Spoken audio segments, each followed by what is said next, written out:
I asked him if he had any interesting cases coming up that I could come and observe. And then he briefed me on the Winfield case, and we started talking about it.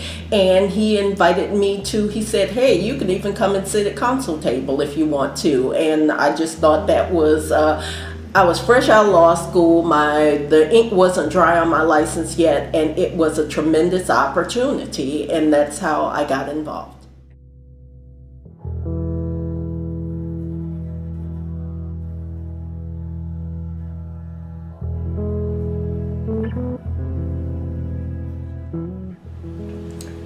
Unbeknownst to either John or me, Scott and Brad were involved in a tremendous feud that ended their friendship, that ended their partnership, and broke up their firm.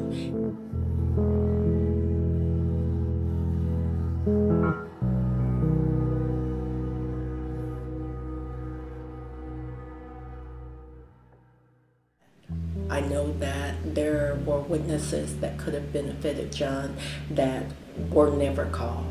I know that John wanted to testify during the penalty phase because he told me first. And I saw, I'm not telling you what I heard or anything, I saw Scott Rosenblum wave Brad Kessler off. I know that the vitriol between the two defense attorneys was so bad that one was not even in a room with the other.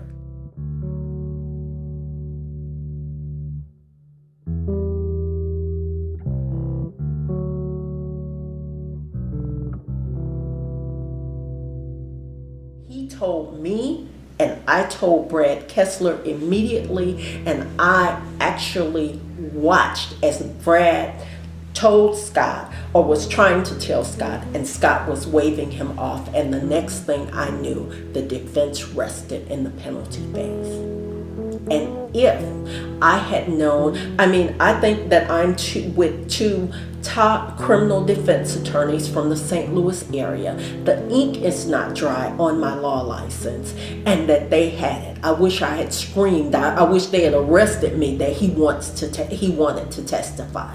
And it's not guilt. I did everything I could do. It was just, it's regret. It's not guilt at all. It is absolute regret.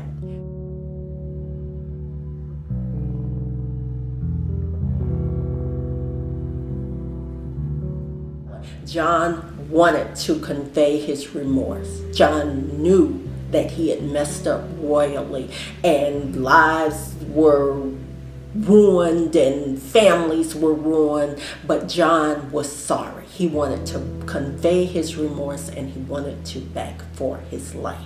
But most importantly, he wanted to let the people know that he knew that he had messed up, that he was wrong, and he knew that they were damaged, they were hurt because of his actions. He wanted them to know that he messed up and he was responsible for messing up.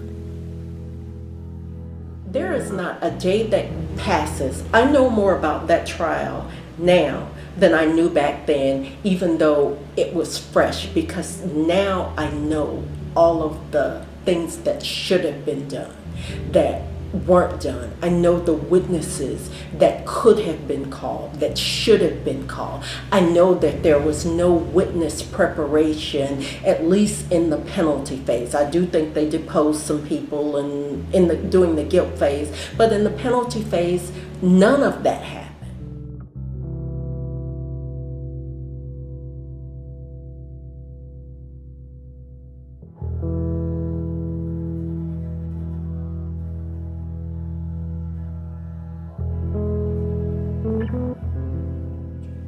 The daughter was eager. Simone was eager to testify for her father. I talked to them both. the son and the daughter about the difference between telling the truth and a lie, and did they know it was important to tell the truth. And I asked them about how they felt about their dad and what their dad meant to them. Both of those children at the time would have testified favorably for their father. But the people who knew John, his mother, his grandmother, the people at the church that John attended, and I don't know whether he attended the church, but I do know that he took his mother and grandmother back and forth to Sunday services every week, and he may have attended at some point. Those people knew him. They were familiar with him. There were people who knew what kind of father John was. There were people who knew what kind of a provider he attempted to be. I mean, it's my understanding that there were even guards. John had worked his way and earned trustee privileges when he was in St. Louis County Justice Center awaiting trial. And there were guards who would have said something positive about John, but who were never called.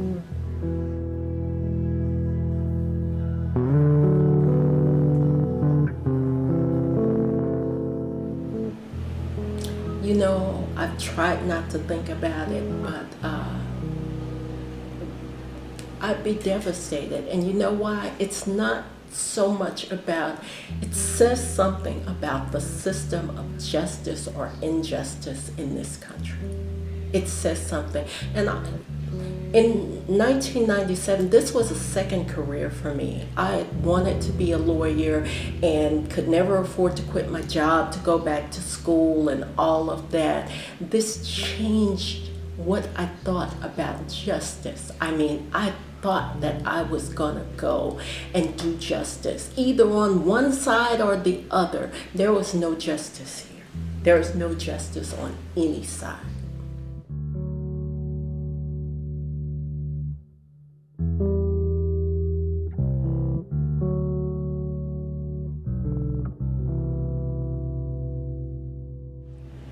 This is a young man who can change lives. He can be an example to other young men who are going to come back out into society.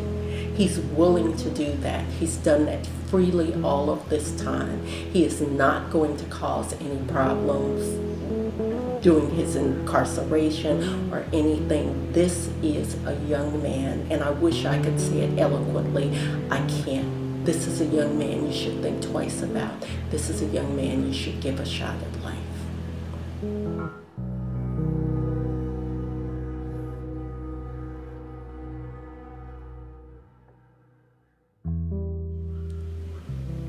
I feel like John needs to live.